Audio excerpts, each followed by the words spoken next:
Hello and welcome into another episode of Locked On Wolves. Today on the show, we're doing first half for pre-All-Star break player grades. 2 Timberwolves starters cleared the C level range. 3 did not. We'll talk about who gets Bs, who gets Cs, and also what's been most impressive about Jaden McDaniels' season so far and why he has the highest grade. It's all coming. Welcome in. You are Locked On Wolves.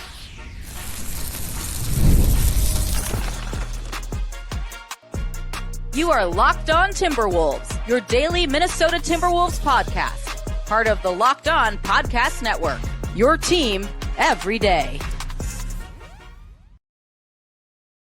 Hello and welcome to the Locked On Wolves podcast, part of the Locked On Podcast Network, your team every day. My name is Ben Beecken. I'm the host of Locked On Wolves. Happy Tuesday, everybody.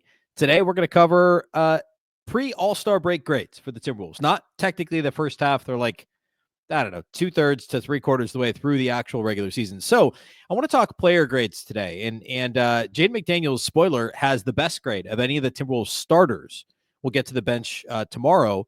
But I want to dig in on why, and also why there's 3 Timberwolves starters that failed to clear the C, the C level, right? We've got a C+ in there. But we'll talk about the 2 starters that did, one of whom is Jaden, and the 3 who did not, and why.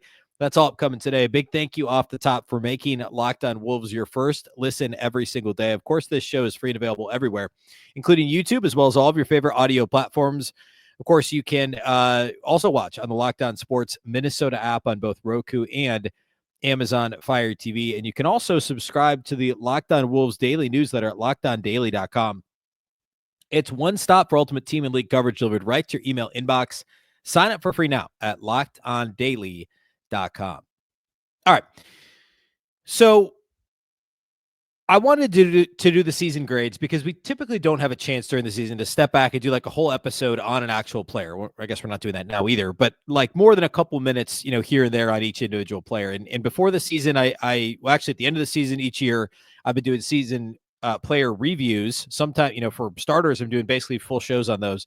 Then before the season, we did previews, and we haven't really dug in on any of these guys since then. And to be clear, what I'm going to do is look at each individual player and give them a grade according to their preseason expectation. Now, obviously, it's all relative to an extent. Like this is my grading system. It's my expectation that I'm grading them against. But I think for the most part, there's a consensus about what was expected from each of these guys, right? Like there's Anthony Edwards. Well, we'll get into it for each individual player because it's not identical for every player. Like Mike Conley is not going to suddenly have a bigger scoring year this year, but the Wolves really needed him to be basically what he was last year until he got, kind of broke down in the playoffs. They haven't exactly gotten that, right? Like Anthony Edwards is a superstar, and if he performs like he did last year, that's a pretty good year. But is there an expectation for him to continue to grow and get better at age 23? Yes, there is, right? So all these things kind of play into it. So we'll do the starters today. The plan is to do the rest of the team tomorrow on Wednesday's show. It won't necessarily there's some guys who just haven't played that much until recently, but I want to talk about basically everyone that's still on the roster that's seen any sort of rotation minutes, which is basically everybody that's still on the roster. So we'll do those tomorrow. And then later in the week, we'll have a couple of guests. We'll talk about kind of like overall takeaways, not necessarily individual. Maybe they are, maybe they're not. Maybe they're team-wide takeaways from the first quote-unquote half of the season. We'll do that the rest of this week, and then Friday night, the Wolves open up the post-All-Star break schedule against Houston, so we'll preview that game on Friday's show. So today, without further ado, let's talk about Timberwolves starters, and I'm going to start with, I guess I'll start with Jaden McDaniels, and then we'll get into the rest of the guys. I want to spend a little bit more time on Jaden because I think he's the headliner here. He gets the best grade of any of the starters. Nobody gets an A. Jaden McDaniels gets a B+ for his performance through the first 50, what has he played? 50. He's played in every game, all 56 games. I think he's the only Timberwolves player to do that. Actually, I have it right here. I might as well make sure that that's true. Nickeil also has. Nickeil Alexander-Walker, Jaden McDaniels, the only 2 players to play in all 56. Rudy Gobert had until the last game before the break. Naz Reid's played in every game except for 1 as well.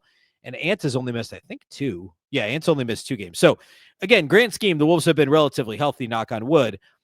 Except for the DiVincenzo and Randle injuries shortly before the break. But all that to say, and also Mike Conley, I guess, being a little bit banged up. Jaden McDaniels, let's talk about Jaden. So coming into this season, it was I thought, pretty inescapably clear that he took a clear step backwards last year. And I know that at the end of the year last season, Jaden was all defensive team, second team for the first time in his career. 2 years ago is when the rest of the league really sat up and took notice. I actually thought there was an argument he was better defensively 2 seasons ago than last year. But the problem was that last year he took a massive step backwards offensively, and he's always been kind of a net negative on offense. But he was good enough defensively that he was obviously an important part of what the Wolves have done the last few years. 2 years ago, the 22-23 season, when the Wolves, took a step back after getting the 6th seed the year prior and taking Memphis to 6 games, then they are in the play in the following year, the first Rudy Gobert season. McDaniels shot 40% from 3 that year, 39.8%. He was over 51% from the field. He got to the free throw line more per game, per 100 possessions, higher free throw rate, however you want to slice it and dice it, than he had his first couple seasons. And it looked like he was taking a clear step forward. Last season, while the defense was as good and he made the all-defensive second team, the offense took a clear step backwards. He shot more threes on a rate basis, but he shot more than 6 points worse, or over 6 points worse, 6.1 percentage points worse last season than the year prior. He also got to the line a lot less frequently, and the level of decisiveness that he showed in his third year kind of went away last year. The way I've broken it down in the past is like year one, it was he'd get the ball in the perimeter, he'd look excited and kind of panicked, and he'd pump fake, he'd take a dribble, and he'd shoot a contested 2. Then year 2, it was, I'm just going to let it fly. It was starting to shoot a lot more threes. And in fact, that was the highest 3-point rate of his, I guess first year he shot a higher rate, but it seemed like that was the evolution, right? It was dribbling to a hard shot. Then it was just let it fly. And then year 3, he made a lot of those threes, but he started to put it on the floor a little bit more. And then last year, it felt like he was trying to overdo it. It felt like he was trying to get into the paint and shoot that weird little leaner that he shoots, or really it's a fadeaway where he leans backwards and he's like perpendicular to the ground. And that happened a little bit too much. He shot more threes, but he didn't make them. He didn't get to the line. It was the worst free throw rate since his rookie season. Just not a good season. The rebound rate went way down, which really hurt. And I was on his case quite a bit last year because I thought he really hurt the Timberwolves offense. This year started similarly for Jaden McDaniels. He was in a lot of foul trouble early too. That kind of reared its ugly head once again for Jaden. But over the past several weeks, he's taken that, really, like, it's kind of coincided with the Timberwolves overall playing better as a team. Not exactly the same, but almost the same. Like, the Wolves have been great since January 1st. Jaden probably started playing better. Go back a little bit further than that. It's actually, it's interesting. The biggest difference is that his rebound rate is significantly better. I thought, before I dug into the numbers, it felt like he's been getting into the paint and shooting that like little fadeaway more frequently and shooting at a higher clip. That's actually not the truth if you look at the full season to this point. In fact, his field goal percentage at the rim and within 10 feet is actually worse this year than it was last year. However, the frequency with which he's getting to the rim is up about 5 percentage points. Like, he's shooting 5% more of his shot attempts at the rim than he was last year. And it's a mark that's much more in line with where he was 2 years ago, when he also shot the ball really well from outside the arc. The overall percentage, again, isn't that much better, but because he's shooting a little bit better at the rim and he's being a little bit more judicious with his shot selection, overall his efficiency, he's picked his spots better. And the overall shooting, like the 3-point percentage is roughly the same. Now, he's been better recently, but the other thing he's done, and we talked about this a couple weeks ago on the show, is instead of just letting it fly from 3, he's actually attacking closeouts this year and doing it confidently. And he's not kind of being wishy-washy and like, I don't know what I'm going to do. He's just like going at the basket. And again, because he's shooting it better at the rim, and he's drawing more free throw attempts, drawing more fouls, I should say. It's his best free throw rate, second best of his career, second best only to that year, to the season he had 2 years ago. The biggest difference, though, is the rebounding that I mentioned. His offensive rebound rate is up about a percentage point with where it was 2 years ago, and up over 2 percentage points from last year. His defensive rebound rate is the highest of his career, and it's 5.1 points higher than what it was last year and 4 points higher than what it was 2 years ago. That makes a huge difference. And it coincides with something we talked about on yesterday's show, and we dug in even deeper last Wednesday on the show, which is the Wolves' uptick in offensive rebounding. They're making a concerted effort to crash the offensive glass more. And you can trace Jaden back to the Phoenix series last year, the first round of the playoffs when they swept the Suns. It was a clear, like, Phoenix, was a bad defensive rebounding team that was playing small. And the Wolves told Jaden McDaniels, crash, corner crash. Every possession, crash from the corner. He got some easy buckets that way. He played a great playoff series. And overall in the playoffs last year was very good. And even though he didn't shoot the ball well against Phoenix, he had 12 offensive rebounds in 4 games. So 3 offensive rebounds a game, which is significant. And he started to show, and the offensive rebound wasn't as impressive for him the rest of the playoffs in the 7-game series against Denver and the 5-game series against, losing in 5 games to Dallas in the conference finals. But I thought it started kind of this period of, I can get easy offense this way. I can generate easy offense for myself and my team by crashing from the corner, especially when the shot's coming from the opposite side of the floor, because there's a good chance the ball is going to carry him this way. Like, he started to learn some of that stuff. And he's done that. That's made a big difference. And I think over the past 5, 6, 7 weeks, that overall kind of semblance of what do I do with the ball in my hands if I don't shoot the 3, he seemed more confident and more decisive in that decision-making. I give him a B+. Sitting here right now, 56 games into the season, he's been available. He's been in less foul trouble. He's rebounded the heck out of the ball, much better than what he did last year. The free throw rate's improved. The 3-point percentage is roughly in line. And, he's doing everything else. It's a career low turnover rate. The block rate's up over last year. I think he's been better defensively than what he was last season, and he may not get the credit for it in terms of all defensive team. I mean, obviously there's still, 25, 26 games to play. He may not get the credit for it because the Timberwolves defense isn't as dominant, but he's playing really well to this point this season, and I give him a B+, the best mark of any Timberwolves starter. We'll talk about Ant next, and we'll talk about the veterans that have struggled to this point for the Wolves in the starting lineup. We'll do all that here next.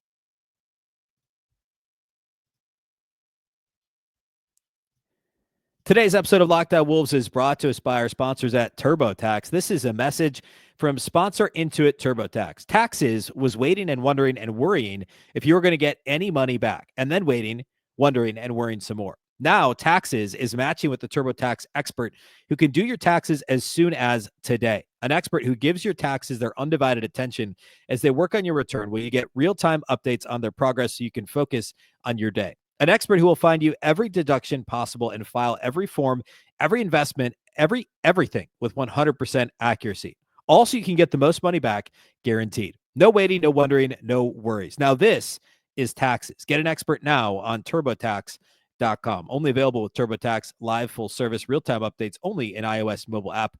See guarantee details at TurboTax.com/guarantees.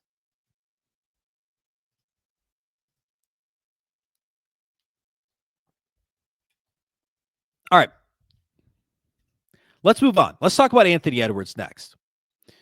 Anthony Edwards has the second best mark of any of the starters, which, yes, leaves the 3 who we'd consider veterans, the 3 guys on the other side of 30 as guys in the C range. And actually, you know what? I decided to bump one of those guys up to a B-. I know I led this by saying there were 3 guys in the C range. And I have it on the graphic if you're watching YouTube. I tweaked it a little bit. But anyway, let's talk about Ant. He does have the second best mark of any of the starters. I've given Ant a B to this point in the season. Overall, I would say I'm slightly disappointed that there hasn't been more growth shown. But as we've seen with Ant, you could go back through every year of his career. He always has this. I shouldn't say always, but I think this has generally been true for Anthony Edwards. He has a little bit of a slower start to the season. And this year, he started really hot, and then he had a longer stretch where he was a little bit slower. And then he explodes in the second half. And it's like he takes his incremental mini leap in the second half of the season. Go back at, year 2, he did this. Well, year 1, he wasn't even starting at the start of the season.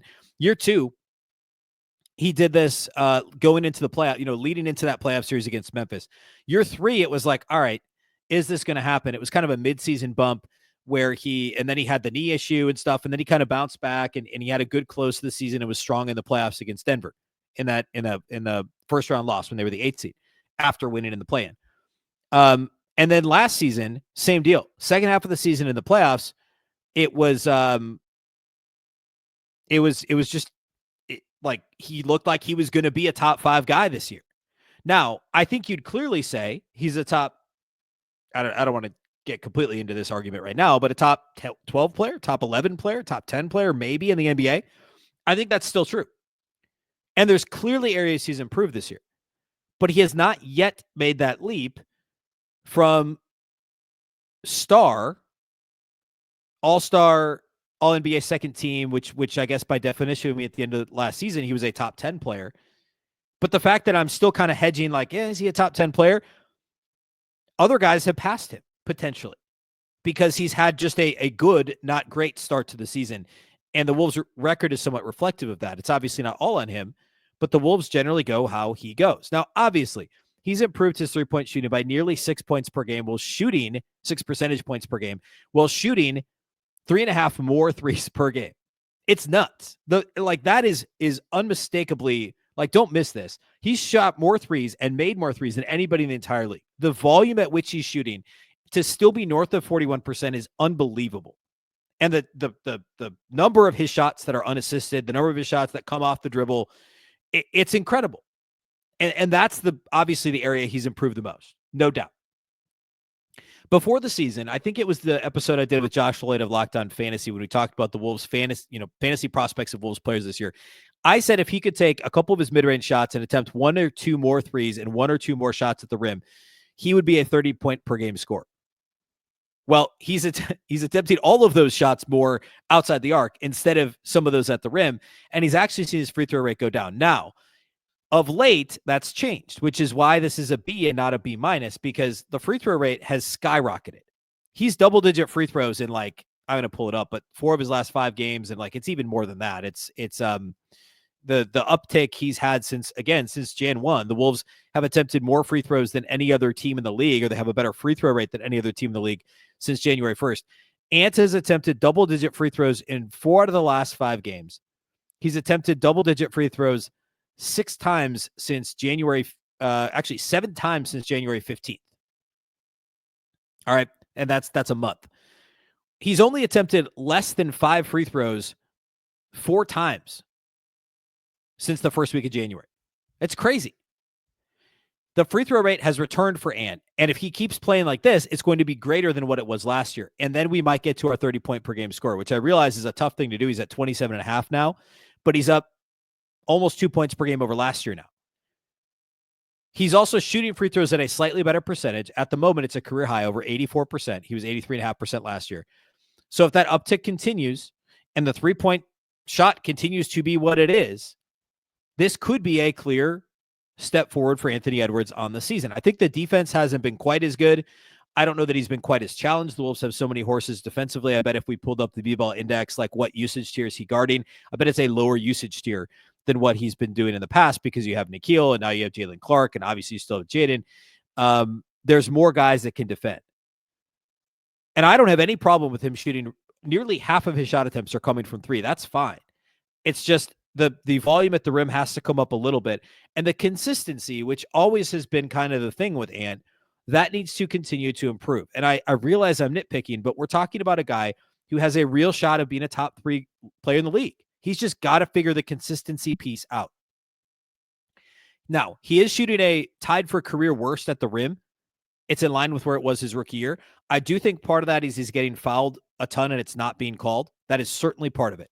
However, he's also just missed some layups. He tends to do that. It's still the second best mark of his career within 10 feet. However, it's also the worst mark, second worst, next to only his rookie year, from 10 to 16 feet. But back to my point I made earlier, he is shooting less mid-range shots. You look at the 10 to 16 and 16 to 3-point range, he's shooting the least amount of mid-range shots he's shot in 3 years. He's just got to make those shots at the rim. He's got to shoot a few more shots at the rim. It's a career low in terms of attempts at the rim, and it's tied for a career low in terms of percentage. If that converts, if he starts to get to the rim a little bit more, and he starts to make those shots at the rim, we're talking a 30-point per game score. There was a stat on Twitter from Jason Timpf, who is the host of Hoops Tonight with Volume Sports, that was retweeted by our guy Jack Borman, who does the postcast, that says in Ant's last 10 games, he's attempting 6.1 shots per game in the restricted area, and he's getting 10 free throw attempts per game. The 44 games before that, he was attempting just 4.1 shots per game in the restricted area, only 5 free throw attempts per game. So shots per game in the restricted area have gone up by 2 per game. The free throw attempts per game have doubled, and he's now averaging, over the last 10 games, 33 points a game on 60% true shooting. So again, if the volume inside the restricted area at the rim stays up, He's going to get to the line more, and we're going to talk about a guy who's averaging 30 a game by the end of the season. And I think that would, at this point, probably still be enough to challenge for the scoring title. I think that's on the table, assuming the various nagging injuries he has don't slow him down too much, which I don't think they will. I know he's missed a couple due to some stuff here recently, the groin injury, and what was the other one? The hip, I think. So all that to say, I think it's a clear B for Ant. Now that he's getting to the line more often, there's some attention to detail stuff, especially defensively. There's some, consistency stuff, consistent effort defensively. Off the ball still is the thing for him. I will say also the turnover rate's up slightly and the assist rate's down slightly. Remember last year, it was such a rare year because his assist rate skyrocketed more than 5 percentage points and the turnover rate dropped with the usage rate up. Now we've seen the usage rate come down slightly, the turnover rate come up, and the assist rate go back down. So some of that stuff needs to even out a little, but if he's going to shoot 10 plus threes per game and make them at 41% at a 41% clip, that's fine. It's not that big of a deal, but that would be another area if we're nitpicking. Let's close by talking about the 3 vets that have had some issues this year. We'll talk about Julius Randle. We'll talk about Rudy Gobert. We'll talk about Mike Conley. It's all upcoming here next.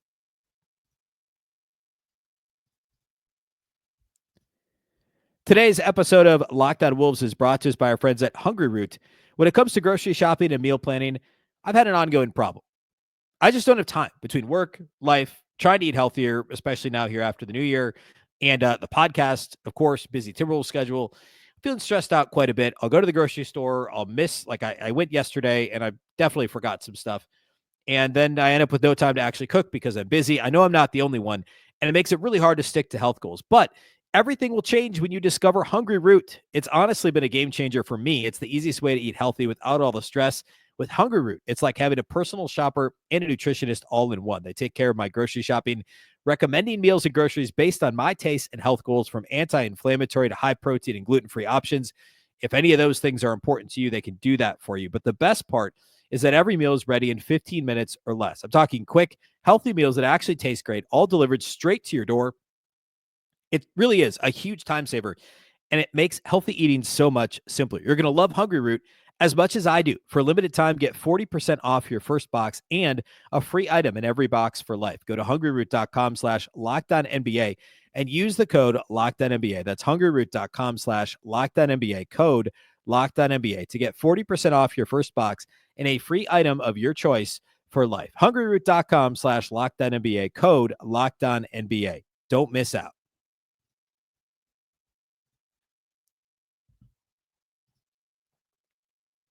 All right, let's talk player grades for the 3 veterans in the Timberwolves' preferred starting lineup. I know before the DiVincenzo injury, Conley was out of the starting lineup, but this was, we'll call it the opening night starting lineup, right?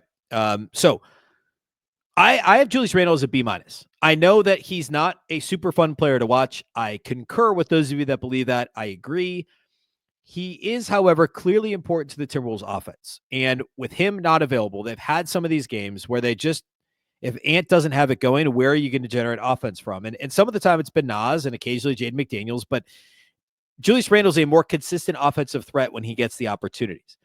Yes, there were some issues integrating him into the offense, and it's still not super turnkey. The demeanor, the way he carries himself, the defensive effort, all stuff that's not great. And no, it's not aesthetically pleasing to watch Julius Randle. I mean, it's a little bit like watching an NFL running back just kind of plow into the line for 3 yards, and you end up in a, it works. You're in a 4th and 1, and sometimes you like, it's that sort of a situation, right? You're just watching. It's like, I don't know, what's a good example of this? AJ Dillon on the Packers, who didn't play this year because he was hurt. Like, he just like runs into the line, he gets 3 yards, and that's it. And it's not efficient. It sometimes works. If he's on, it works great. If he's not, it's inefficient. Like, it doesn't help your offense.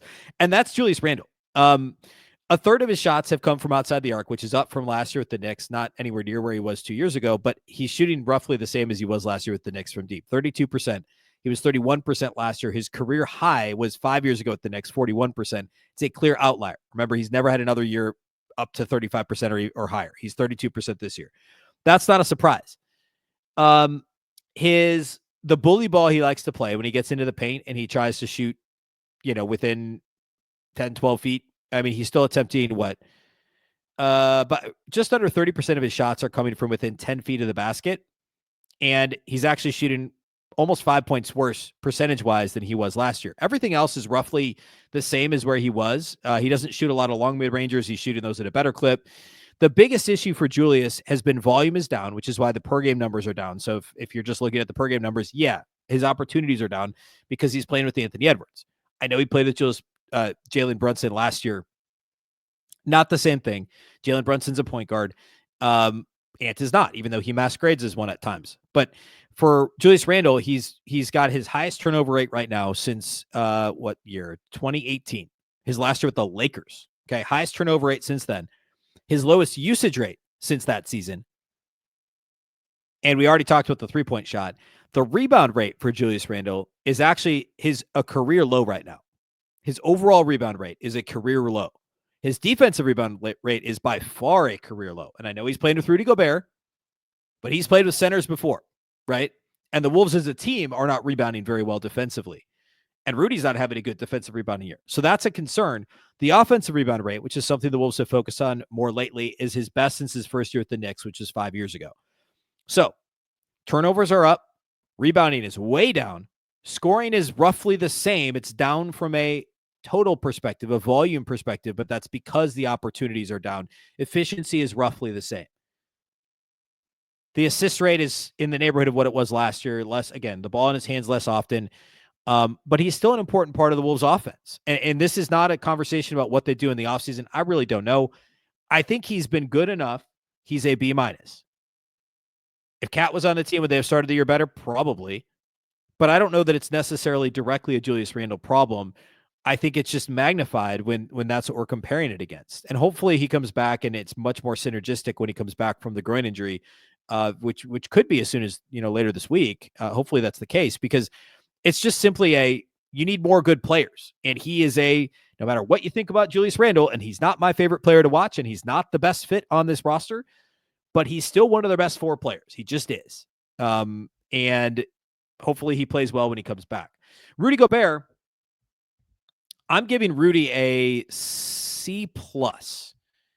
Everything across the board, if you look at volume, if you look at per game, it's all way down. It's all basically his lowest since he became an All-NBA player in 2016-17. Like points per game, lowest since then. Rebounds per game, lowest since then. Yes, lowest since then. Blocks per game, lowest since his rookie season. That's not true. Actually, still a tenth of a block per game better than his first year in Minnesota, but second lowest since his rookie season. Even the field goal percentage, the usage rate's down. The field goal percentage is as lowest since 2018. A lot of that stuff is worse. The biggest problem, though, is rebounding. The defensive rebound rate, well, it's improved a little bit recently. It's under 23%, which is by far the lowest of his career. The next lowest was 27%, 27.2%. So he's nearly 5 points lower than his career worst defensive rebound rate. The total rebound rate is also a career worst. The offensive rebound rate is worse than it's been his worst in 5 years, and the second lowest of his career. Sorry, third lowest of his career. The block rate is up over what it was 2 years ago in Minnesota, but still the second lowest of his career. The assist rate's up a little. I think he's been really good on the short roll, and he's actually done a pretty good job of the Wolves trying to use him in that position. Though I was actually surprised to see that his usage rate was down as much as it is. It's the lowest usage rate of his career, because I think sometimes the Wolves try and force the ball into him too much. I think he's played much better lately. And you could say that, like, we're going to talk about Mike Conley in a second. All these guys individually are playing better recently than what they did early this season. I'm sure part of it is playing into shape. Part of it is, oh, shoot, we're having a bad start to the season. We're going to get buried in the West. We got to play better. But regardless, Rudy's 32. He just signed this extension to justify what's already controversial in terms of the trade in the first place, the extension, and where the Wolves go from here. He's got to play better down the stretch this season and into the playoffs. So he's a C+ for right now. And again, the rebound rate for both him and Randle is what's most concerning. The last one is Mike Conley. He got off to a terrible start to the season. Like, there's not a whole lot to say here about Mike. He's 37. And like, the 3-point percentage is coming back. He's up to 39% for the season. He's well over 40% over the last few weeks. There was a wrist injury that, like, right out the gate in training camp, everybody knew was going to be an issue. He was the worst 2-point percentage worst shooter from a 2-point percentage standpoint in the league over the first few months of the season. He may still be. He's only 33.3% on twos. Now, he's only shooting 2.4 twos per game, but he's 33% on them, which is miserable. Thankfully, he's 39% on threes, which has pulled back up his overall, shooting numbers, like the effective field goal percentage, true shooting percentage is nearing respectable levels. And again, the 3-point shooting being where it is, he's back being really a plus player again. He's still been a good team defender, even though he's clearly a half step slower again this year defensively. I know he's got the finger injury. I'm glad he got to rest a little before the All-Star break. My guess is he goes back to the bench when DiVincenzo comes back. But if Mike Conley can be the Mike Conley from the last 3-4 weeks over the balance of the season, they can still trim his minutes back because of DiVincenzo, possibly Rob Dillingham, Jalen Clark, these guys playing better, and keep him somewhat fresh for the playoffs. I mean, he's still playing 25 minutes a game this year. If they can get Mike Conley back closer to 20 minutes a game and he's still shooting 40% from three, he can be a plus player for this team still. He's just playing a little too much. He wore down badly in the playoffs last season. They can't have that happen again. So I gave Mike Conley a C, but again, he's playing much better here recently. And I think there's a real case to be made that he ends up having a solid close to the season. If they can keep him on the floor, reduce his minutes a little bit, that I think they've got a shot at that. All right. We'll talk about the rest of the rotation tomorrow on Wednesday's show. We'll talk about the young guys. We'll talk about Nikhil and Naz and the other bench guys as we get into Wednesday. And then, like I mentioned earlier, we'll have guests probably Thursday and Friday. And we'll talk Wolves Rockets on Friday's show. A big thank you for making Locked On Wolves your first listen every day. Of course, this show is free and available everywhere. That includes YouTube, as well as all of your favorite audio platforms. Wherever you like to listen to podcasts, you can find Locked On Wolves. You can also watch on the Locked On Sports Minnesota app on Roku and Amazon Fire TV. And you can follow on X at Locked On T-Wolves and also at Beecken with 2 B's, 2 E's, CKEN. A reminder, you can also subscribe to the Locked On Wolves daily newsletter. One stop for Ultimate Wolves and NBA coverage delivered right to your inbox Monday through Friday. Sign up for free right now at LockedOnDaily.com. Of course, the Locked On Wolves podcast is part of the Locked On Podcast Network. Remember, the Locked On Network is your local experts on all the biggest stories. Once again, I'm Ben Beecken. This is the Locked On Wolves podcast, and we'll catch you next time.